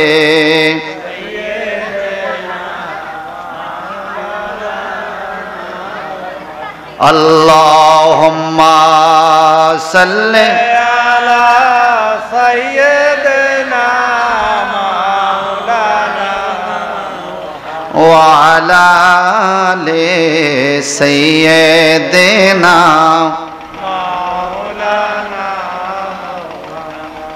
আশিক হুজুর ইনশাআল্লাহ স্টেজে আসবে, আপনারা আমার কথা একটু খেয়াল করুন। বলুন, স্বামীর প্রতি স্ত্রীর হক, স্ত্রীর প্রতি স্বামীর হক আছে না নাই? সকলে কোন আছে না নাই? একটা হাদিস শরীফ শোনাচ্ছি আপনাদেরকে। ক্বালা রাসূলুল্লাহ সাল্লাল্লাহু আলাইহি ওয়াসাল্লাম মান কানা ইনদাহু ইমরাতান ফালাম ইয়াদিল বাইনাহুমা জাআ ইয়াউমাল কিয়ামাতি ওয়া শিক্কাহু সাকিতুন রাওয়াহুল হাকিম। জবানটা বড় করে কোন আল্লাহু আকবার। হযরত আবু হুরায়রা রাদিয়াল্লাহু তাআলা আনহু থেকে বর্ণিত, তিনি বলেন মান কানা ইনদাহু ইমরাতান, যেই ব্যক্তির 2 জন বিবি আছে। কয়জন? আমাদের দেশে অনেকে 2টা 3টা বিয়ে করে না। যেই ব্যক্তির 2 জন বিবি আছে, ফালাম ইয়াদিল বাইনাহুমা, এই 2 জন বিবির মধ্যে সে সমবন্টন করতে পারলো না। সমবন্টন করতে পারলো না। এক বউর সাথে একটু বেশি দিন আনন্দ ফুর্তি করে, আরেক বউর কাছে বেশি যায় না। আছে না এরকম? এক বউর সংসারে খরচ বেশি দেয়, আরেক বিবির সংসারে খরচ বেশি দেয় না। এক বউকে একটু ভালো চোখে দেখে, আরেক বউকে একটু বাঁকা চোখে দেখে।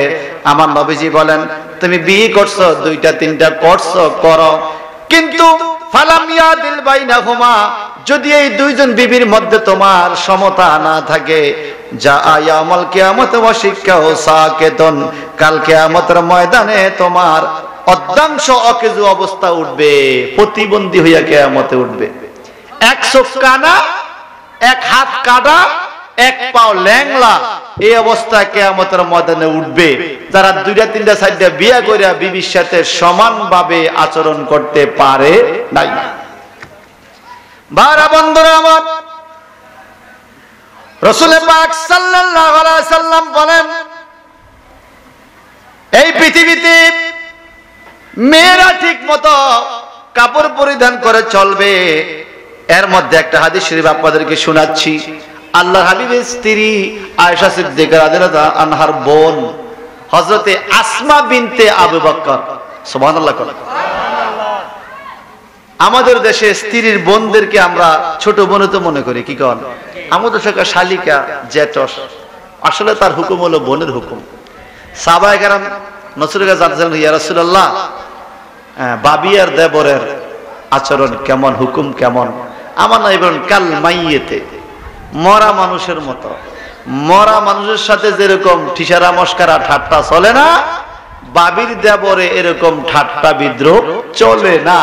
সত্য কথা কইেন মুসলমান হিসাবে, আমগো দেশের দেবর বাবিগো লাগে, বাবিরে দেবর লাগে ঠাট্টা মস্কারা করেনি?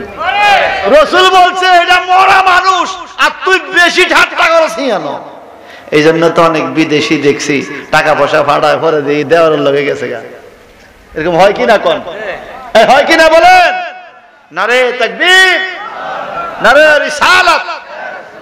ভাইরা বন্ধুরা আমার, আল্লাহ পাক রব্বুল ইজ্জত যার যার জায়গায় মর্যাদা দান করেছেন, স্বামীর জায়গায় স্বামীর মর্যাদা, স্ত্রীর জায়গায় স্ত্রীর মর্যাদা আছে, আছে কিনা কোন? একটু খেয়াল করেন। রাসূল পাক সকলে বলেন সাল্লাল্লাহু, কি আসছে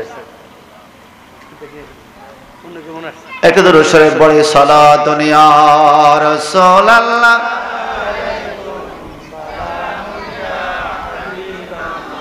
আর জোরে জোরে বলুন সালাতুন ইয়া রাসূলুল্লাহ,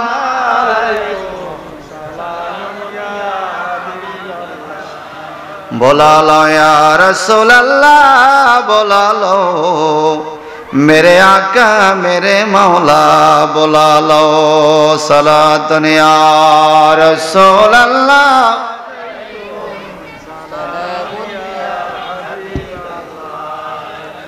ভাইরা আমার, একটু আমার দিকে ফলো করেন, একটু অল্প সময়।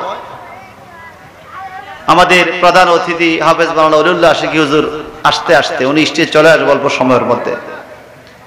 আপনারা বলেন, আমি যে ওয়াজ করতেছি এটা সমাজে দরকার আসেনি না? এটা টোটালি দরকার নাই? দরকার আছে। এখন এই ওয়াজ চলে না, এই ওয়াজ করলে ইমামতি থাকে না। আমি তো এনে ইমাম না, আর অসুবিধা কি?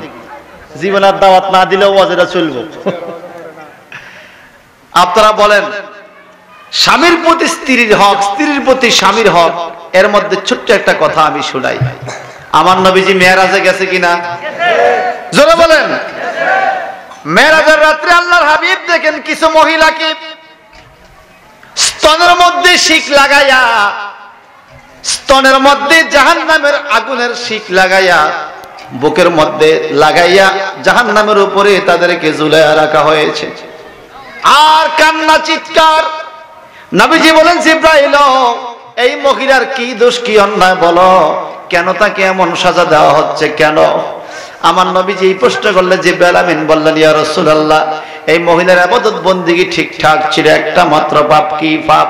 স্বামীর অনুমতি ছাড়া অন্যের সন্তানকে স্তনের দুধ খাওয়াইছে। স্বামীর অনুমতি ছাড়া অন্যের সন্তানকে, ছোট মাসুম বাচ্চাকে স্তনের দুধ খাওয়ানোর কারণে যদি তাকে স্তনের সাথে শিক লাগায়া জাহান্নামে ঝুলাইয়া পড়াইতে পারে, আর স্বামীর অনুমতি ছাড়া যেই মহিলারা অন্য পুরুষের সাথে কথা বলে আর গল্প করে সময় কাটে, এদের শাস্তি আরো কত ভয়াবহ হতে পারে, ঠিক কিনা বলেন? কত ভয়াবহ হতে পারে। ভাইরা বন্ধুরা আমার, আরেকখান হাদিস শরীফ আপনাদেরকে শোনাবো। তাবারানী শরীফের হাদিস। হযরতে রাসূলুল্লাহ সাল্লাল্লাহু আলাইহি সাল্লামের জবান মোবারক তিনি বলেন, আইয়ুমা রাজুলুন তাজাওয়াজা ইমরাতান আলা মা কাল্লা মিনাল মাহার আও কাসরা ওয়া লাইসা ফি নাফসিহি আন ইউদ্দি ইলাইহা হাক্কাহা। কোন মানুষ যদি বিবাহ শাদী করে, মা কাল্লা মিনাল মাহার, মোহর কম হোক, আও কাসরা অথবা বেশি হোক, মোহরানার হক আছে না? কাবিন, কাবিন আমাদের দেশে বলে কার কাবিন কত। আপনারা বিয়ে শাদী করতে কাবিন করছেন না? হাসা কথা কইয়েন, মিথ্যা কথা কইয়েন না, যেটা পরীক্ষা হইয়া যাক। আমি কাবিনের টাকা বউরে আমারটা দিছি, আপনারা দিছেন নি? কারা কারা দিছেন হাত উঠান। মিছা কথা কইন না, যারা দিছেন হাত উঠান। 1 2 3 4 5 6 7 8 9 10 11 12 13 জন পাইছি। এত মানুষের মধ্যে 13 জন পাইছি, কাবিনের টাকাটা বউরে দিছি, আর আর সবার অবস্থা কি? বাকি। পৃথিবীতে এত বড় বাকি দোকানদার আর নাই। 60 বছর বাকি, জনম বাকি। এমন স্ত্রী আছে মহারানার টাকাটা পায় নাই, মরে গেছে। আছে কিনা? কথা কন না। এই হাদিসটা কেমন একটু শুনবেন, শুনবেন, একটু মনোযোগ লাগবে, খুব একটু খেয়াল করেন। নবীজি বলেন, আইয়ুমা রাজুলিন তাজাওয়াজা ইমরাতান আলা মা কাল্লা মিনাল মাহরে আও কাসুরা, তোমাদের মধ্যে যেই ব্যক্তি বিবাহ করলো কোন নারীকে, মহারানার হক কম হোক আর বেশি হোক, টাকা নির্ধারণ যাই করছে, ওয়ালাইসা ফি নাফসি আইয়ুদ্দিহা ইলাইহা হাক্কাহা, তার মনের ভিতরে নাই যে সে তার হকটা আদায় করবে, এই টাকা দেওয়ার কোনো নিয়ত মনের মধ্যে নাই। এমনি লেখছে 10 লাখ টাকা কাবিন, 5 লাখ টাকা, কিন্তু দেওয়ার মতো ইচ্ছা নাই অথবা দেয় নাই। নবীজি বলেন, ফামাতা ওয়ালাম ইউদ্দি ইলাইহা হাক্কাহা লাকিয়াল্লাহু ইয়াউমাল কিয়ামাত ওয়া হুয়া জানিন, কয় সে যদি মরে যায়, এই স্বামী যদি স্ত্রীর মহারানার হক না দিয়া মরে যায়, কাল কিয়ামতের ময়দানে ওয়া হুয়া জানিন, জিনাকারী অবস্থায় সে জিনাকারীদের সাথে কিয়ামতে উঠবে। এই কথার গুরুত্ব আছে কিনা? সবাই বলেন আছে কিনা বলেন। আপনি 30 বছর, 40 বছর, 50 বছর হয়েছে বিয়ে করছেন, আপনার বিল্ডিং হয়েছে, ফুলারে বিদেশ পাঠাইছেন, জায়গা কিনছেন, বাড়ি করছেন, হজ করছেন, যাকাত দিছেন, গরু কুরবানি দিছেন, সব করছেন, কিন্তু আপনার বিবির মহারানার হকটা, টাকাটা যে দিতে হবে, আপনি সেদিকে কোনো খেয়ালই করেন নাই। আপনি যদি মরে যান, আপনার স্ত্রীর হক না দিয়ে রাসূল বলছে আপনি জিনাকারী, এখন আপনি কেমনে বাঁচবেন? বাঁচেন। তালাক হইলে তখন দাবি করে। হ্যাঁ, তালাকের দাবি করার লাগি আপনারা বলেন তো, এখন যদি আল্লাহ না করুক আত্মীয়তা ভাঙে, টাকা দেওয়া লাগবো নি? এ কথা কয় না, লাগবো না? কিন্তু একটা জিনিস আমরা মহিলাদেরকে ঠগাই, 30 বছর আগে কাবিন হয়েছে 50,000, 30 বছর পর আত্মীয়তা ভাঙছে অনয় 50,000-এ। 30 বছর আগে যে আপনার জায়গা 1 শতক ছিল 50,000, এখন যে 50 লাখ হয়েছে, কথা বুঝেন নাই? 30 বছর আগে 1 শতক জায়গা 50,000 ছিল না, এখন সেই 1 শতক কত? 50 লাখের উপরে, যেটা আগে 30 বছর আগে 50,000 ছিল। এখন সবার দাম বাড়ছে, আপনি কিরকম বেকুব, আপনার বউর দামটা কেল কমাইছেন দিন দিন, কেল কমাইছেন। হ্যাঁ, এটার ভিতরে আবার 3 ভাগ করে। আরেকটা কি করে জানেন? আমি দরবারীদের উদ্দেশ্যে বলছি, নেটের মাধ্যমে যত দরবারীরা শুনবেন, সালিশ করতে হুঁশিয়ার। কাবিন হইছে 5 লাখ টাকা, ছেলে এবং মেয়ের আত্মীয়তা কোনো কারণে ভাঙ্গা যেতে পারে, হয় অনেকের সময় ভাঙ্গে, ওখানে যাই আবার 2 পক্ষে বসে দহরম মহরম করে, এটারে কাইটটা কমায়। 5 লাখকে দিবনি, 2 লাখ দিব, 2.5 লাখ দিব, এর মধ্যে 50,000 খাইবে এই দরবারি, 60,000 খাইবে এই দরবারি। কথা কন, খাইয়া মহিলার হক কমাইয়া দেয়। হায় হায় হায় হায় রে, উপায় নাই। মনে রাখবেন, স্ত্রীর সাথে যত টাকা কাবিন হয়েছে, যদি এই মহিলা মাফ না করে, আপনার একটা টাকাও মাফ হবে না কিয়ামতের ময়দানে। যদি আপনি কম দিতে হয়, আপনার স্ত্রীর কাছে যাইয়া মাপ টাপ চাইয়া কম দিতে পারবেন, যদি সে মানে। না মানলে সুযোগ নাই। কিন্তু দরবারীদের দ্বারা, বিচারকদের দ্বারা, সালিশদারদের দ্বারা সাপের মুখে মাইয়ার বাপরে সাপের মুখে রাখা মাইয়ারে ঠগাইয়া বাবা ভাই ফাড়াইয়া দিচ্ছেন, কিয়ামতে সবাই জানাকারী হিসেবে উঠবেন, এতে কোনো সন্দেহ নাই। এই মাসালাগুলো আমাদের সমাজে দরকার আছে কিনা বলেন। এইবার আজকে বাড়িতে গেলে আমার বোনকে বলবেন, আজকে হুজুরে কইছে মহারানার টাকা না দিলে আমি বলে জিনাকারী হব, আমি তোমার টাকা দিয়ে দিব, কেমনে নিবা কও? বেগমকে কেমনে দিবেন দেন, ঠিক কিনা? কেমনে দিবেন দেন। আমার আল্লাহ পাক সূরা নিসার মধ্যে বলেছে, তুমি যদি তোমার স্ত্রীকে মহারানার টাকাটা হাতে দিয়ে দাও, তোমার স্ত্রী যদি আবার তোমারে কিছু ফিরিয়ে দেয় বা পুরাটা ফিরিয়ে দেয়, এটার নাম হলো হানিয়া মারিয়া। সুবহানাল্লাহ। এটা এটা দিয়ে ফিরে আনতে পারবা, আমিও দিছি, দেওয়ার পরে আমার আবার দিয়ে দিছে। কথা বুঝেন নাই?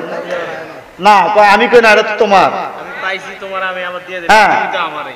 কয় এটা তোমার, আমি কই তো এটা তো আমি তোমার, তোমারটা তোমার দিমু না। কয় আমি তো তোমারই, তোমার ঘরে তোমার থাকি, এখন এটা তোমার দিয়ে দিলাম।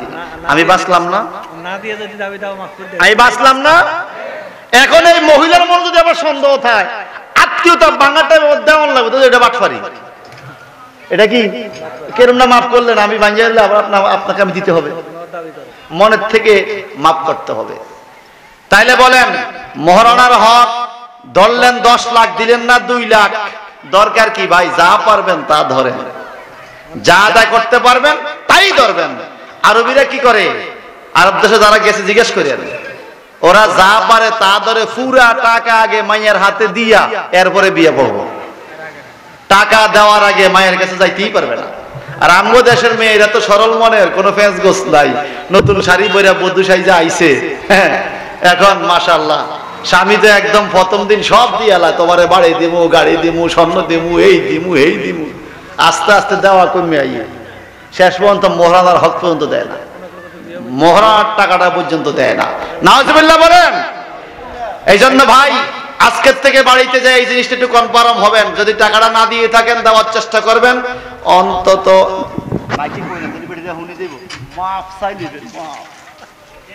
এটা কি আমার তো উপায় নাই, এই কথা কোন ঠিক কি না কর, ছাড়াছাড়ি নাই তো। আমার নবীজির হাদিস তাবরানী শরীফে নবীজি বলছেন, ফামাতা ওয়ালাম ইউওয়াদ্দি ইলাইহা হাক্কাহা লাকিয়াল্লাহ ইয়াউমাল কিয়ামাতে ওয়া হুয়া জানিন। যদি এই মহারণার টাকা না দিয়ে মরে যায়, কাল কিয়ামতে সে আল্লাহর সামনে উঠবে জানাকারী হিসাবে। যারা বললেন নাউজুবিল্লাহ। এটা মহব্বতে পড়ে সালাতুন ইয়া রাসূলুল্লাহ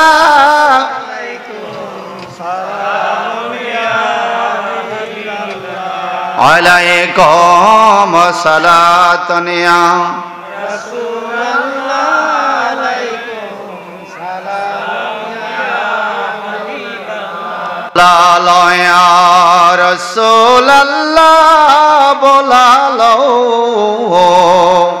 मेरे आका मेरे मौला बोलालो सलातुनिया।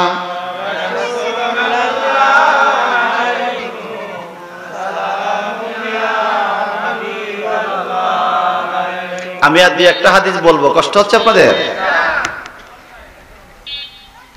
قال رسول الله صلى الله عليه وسلم إذا دعا الرجل زوجته لحاجته فلتأته وإن كانت على التنور رواه الترمذي। মিশকাতুল মাসাবিতে 281 নম্বর পৃষ্ঠা হাদিস। আমার নবীজি বলেন, এ মহিলারা ভালো করে শুনেন, স্বামী যদি স্ত্রীকে ডাক দেয় তার নিজের প্রয়োজনে কোনো কাজে, আমার নবীজি বলেন ওয়াইন কানাত আলা তান্নুর, যদি সে চুলার উপরেও থাকে, রান্নার ব্যস্ততার মধ্যে থাকে, রান্না বান্না পালাইয়া স্বামীর ডাকে সাড়া দেওয়া তার জন্য দায়িত্ব। সুবহানাল্লাহ। আর আমগো দেশে চুলার ঘরে মহিলা, একটু কথা শোনো, হাঁটাম না রানতে আসি, কয়নি কয়নি কয়নি, খবরদার এই কথা বলা যাবে না, এই কথা বলা যাবে না। নবীজি বলছে তুমি চুলা ঘরে থাকলেও, রান্নার ব্যস্ততায় থাকলেও স্বামী ডাক দিলে সেই ডাকে তোমার সাড়া দিতেই হবে, এটা হলো স্বামীর অধিকার।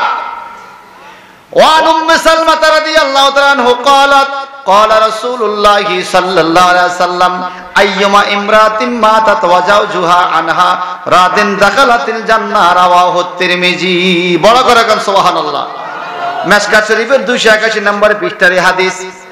হযরত উম্মে সালমা রাদিয়াল্লাহু তাআলা আনহা বলেন, قالت তিনি বলেন, قال رسول الله صلى الله عليه وسلم আমার রাসূলুল্লাহ সাল্লাল্লাহু আলাইহি ওয়াসাল্লাম ইরশাদ করেছেন, আইয়ুমা ইমরাতিন মাতাত, যখন কোন মহিলা ইন্তেকাল করে, জাওজুহা আনহা রাদিন, তার স্বামী যদি তার উপরে রাজি থাকে, খুশি থাকে, দাখালাতিল জান্নাহ, ওই মহিলা জান্নাতি হবে। সুবহানাল্লাহ বলেন। কোন মহিলা মৃত্যুকালে যদি স্বামী তার উপর সন্তুষ্ট থাকে, স্বামী যদি খুশি করে মহিলা মরতে পারে, আমার রাসূল বলছেন দাখালাতিল জান্নাহ, ওই মহিলা বেহেশতি হবে। স্বামীরে খুশি কইরা মরতে পারলে ওই মহিলা কি হবে? কথা কনা কি হবে? কত বরকত। আমার নবীজি বলেছেন কোন মহিলা যদি স্বামীর একটা কাপড় ধুইয়া দেয়, আমগো স্ত্রীরা আমাদের কাপড় চোপড় ধোয় না, সবাই যে কয় না, কারণ ধোয় না তো, ধোয় না, ধোয়। এটা উচিত। এটা কি উচিত? কাজের লোকও যদি ধোয়, এরপর স্ত্রীদের উচিত মাঝে মধ্যে স্বামীর দিয়ে একটা কাপড় ধুইয়া দেওয়া। এটা নবীর বিবিদের সুন্নত আদায় হবে, ঠিক কিনা বলেন? মহিলারা শোনেন, নবীজি বলেছেন যেই মহিলা স্বামীর একটা কাপড় ধুইয়া দিবে, সারা পৃথিবীর যত জায়গায় চন্দ্র সূর্যের আলো পড়ে তত জায়গার মাটি ওই মহিলার জন্য আল্লাহর দরবারে দোয়া করে। একটা জামা ধুইয়া দিলে সারা দুনিয়ার মাটি ওই মহিলার জন্য আল্লাহর দরবারে, ওই পুরুষের জন্য মহিলার জন্য আল্লাহর দরবারে মাটি দোয়া করে। এবার আপনারা বলেন, আমাদের দেশের মহিলারা জান্নাতে যাইতে চায়? এ কথা কয় না, চায় না? চায় না বলে বাদ গেলে কইব আমি চাই না। আমরা না কইছেন আমরা সাইলকে রান্ধে যে বাত হইব কেমনে? চায় তো, চায় না? চায় না? সবাই বলেন আমগো মহিলারা জান্নাতে যাইতে চায়।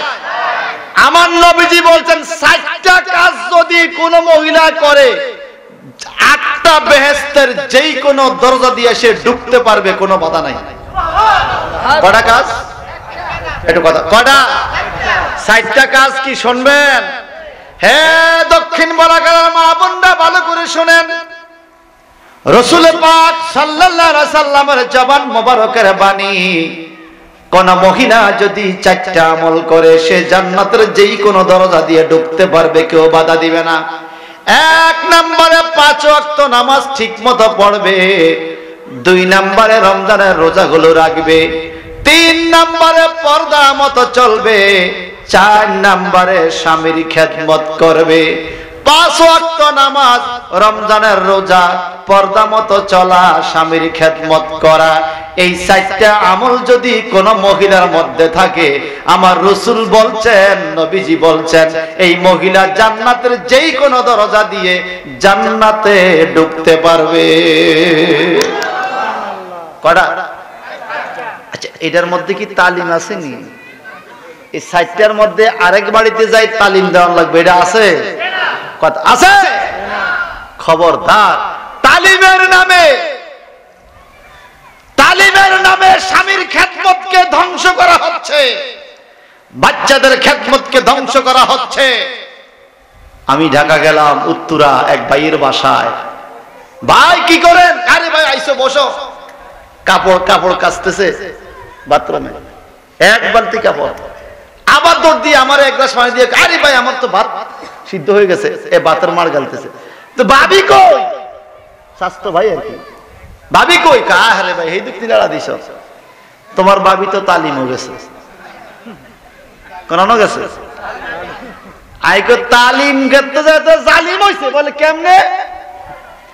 স্বামীরে কাপড় ধুইতো দিয়া হয়ে গেছে তালিম। একটা কাপড় ধুইলে সারা দুনিয়ার মাটি দোয়া করতো তার জন্য। সে আমনের কাপড় 1 বালতি দুটি দিয়ে তালিম হয়ে গেছে, কিয়ামত পর্যন্ত তালিম করলো কাজ হবে না, স্বামীরে কষ্ট দিয়া, ঠিক কিনা বলে? এরকম তালিমের মহিলা বলাকার আসেনি? আসেনি? ও তালিম করতে গেছে। আপনারা বলেন ইসলামের দাওয়াত দিয়েছে নবীরা, ঠিক কিনা? জোরে বলেন ঠিক কিনা বলেন। যুগে যুগে যে লক্ষ লক্ষ নবী রাসূল আসছে, সকল নবীদের মধ্যে কি কেউ মহিলা ছিল? একজন নবীও মহিলা ছিল না। সমস্ত নবীরা পুরুষ। কি আল্লাহ পাক কোন মহিলাকে নবুয়তের দায়িত্ব দেয় নাই। ওয়াজের দায়িত্ব হলো পুরুষের, ইমামতি খাতাবাতের দায়িত্ব পুরুষের। এখন নেটের মধ্যেও দেখি মহিলা হুজুরের ওয়াজ। কোন হুজুরের? কথা কয় না। যেখানে কোরআন তেলাওয়াত করতে গেলে মহিলার কোরআন তেলাওয়াতের কণ্ঠ যদি পরপুরুষের কানে যায় সেটাও শরীয়ত বলছে নাজায়েজ। তুমি কোরআন তেলাওয়াত এমন চুপি চুপি করবা যেন পরপুরুষের কানে তোমার কণ্ঠের আওয়াজ না যায়। আর সেখানে মাইকে মহিলারা ওয়াজ করে সুবহানাল্লাহ কো, দুরূদ শরীফ পড়া, জিকির করা, হায় হায় হায় রে, আমার বাংলাদেশের পুরুষরা পাগল হয়ে গেছে যদি শুনছে মহিলা হুজুর আইছে, হায় রে মানুষ, ঠিক কি না? আমি আগে মহিলা ছিলাম পরে পুরুষ হইছি, এটা একটা আকতার কুকথা।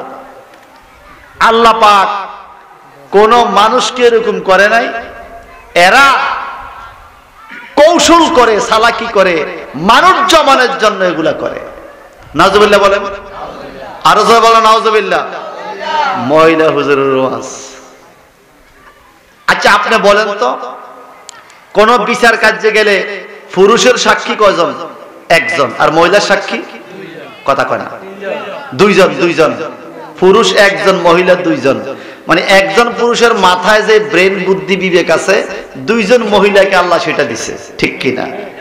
এখন আপনি কি হিসাবে, কোন হিসাবে আপনি মহিলাদেরকে এত বড় গুরু দায়িত্ব দিবেন? সে ওয়াজ করে মানুষের হেদায়েত করে ফেলাইবে। আমার নবীর যুগে, সাহাবায়ে কেরামের যুগে, তাবিঈদের যুগে, মাযহাব মিল্লাতের যুগে গত 1350 বছর পর্যন্ত এইভাবে বাড়িতে বাড়িতে যাইয়া মহিলারা তালিম করা এই সিস্টেম ছিল না, ছিল না, ছিল না। পৃথিবীতে যতগুলো বেদাত আছে সবচেয়ে বড় বেদাত হলো তাবলীগের নামে মহিলাদেরকে বাড়িতে বাড়িতে নামায়া দেওয়া। কথা বলেন ঠিক কিনা? সবচেয়ে বড় বেদাত। যেখানে আমার নবীজি বলছেন কোন মহিলা ঘরের থেকে বাইরে তৈলে স্বামী ছাড়া যেন না বাইরে, গার্জিয়ান ছাড়া না বাইরে। আর তুমি একা একা হজে গেলে কইছে ছেলের লগে স্বামীর লগে যাইতো, আর তুমি একা একা আরেকবার যে ইসলামের দাওয়াত দাও, এই দিকে তোমার দিছে কাটা। কে বলছে তোমাকে এই কাজ করতে? আমার তো খুব মনে পড়ছে একটা গল্পের কথা। আমার এলাকায় এক লোকে হাসির গল্প শোনাইলো আর কি। এক হুজুর ওয়াজ করছে, ফাগড়ি মাথার দিয়া নামাজ পড়লে সওয়াব বেশি। এক ভক্ত হুজুর ওয়াজটা খুব ধরছে, পাগড়ি মাথার দিলে সওয়াব বেশি। মসজিদে যায় হাতে পাগড়ি নেই, হাতে লুঙ্গিটা ঘুরলে মাথাত বাঁধছে, সওয়াব হইছে না? কি তা কয় কে সুন্নত তো এদিকে সুন্নত করতে যায় হিন্দি ফরজ। এই কথা কোন ঠিক কিনা? সুন্নত করতে যায় ফরজ শেষ হয়ে গেছে, এই কথা কোন ঠিক কিনা? তাহলে এই মহিলার কি আর আমল আছে কিছু? এই জন্য